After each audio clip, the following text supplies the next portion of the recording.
Hello guys, for today's video, yan mamadaliin ko na lang kasi pagod ako ngayon. I-flex ko lang sa inyo guys, itong uling natin na kasing taas ko at dalawang di pa kabilaan ang kanyang lapad. Ang height ko po ay nasa 6 footers. Yan, pag-upload ko ng video ko na to guys, yan, inililibot natin. Pag-upload ko ng video na to guys, March 10,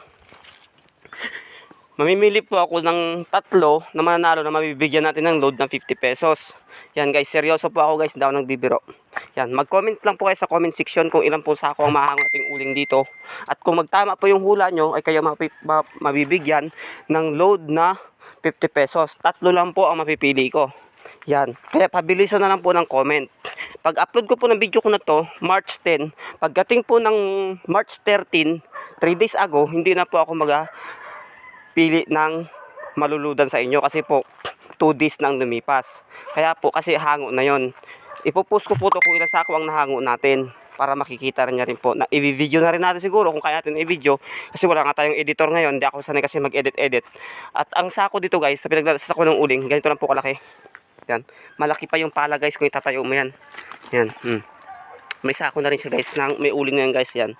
Ganyan lang po, pantay labi lang po, walang siyang paulo-ulo. Hindi kagaya sa iba na mayroon pang ulo na ano. Ayan lang guys. Kung desidido ka na manalo ka ng load, comment section mo lang kung ilang sacks ang maano natin dito.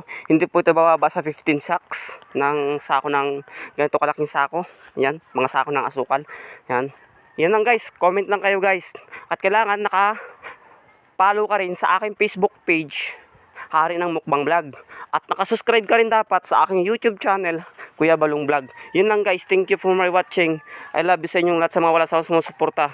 Yan, sa gusto magpa-shoutout po, comment below na lang po sa comment section na to guys, sa video na to para ma-shoutout po natin next vlog natin. Kasi po dire-diretso ng pagbablog natin guys, hindi na tayo pwedeng mag-ano kasi kailangan natin mag-vlog. Yun lang guys, thank you.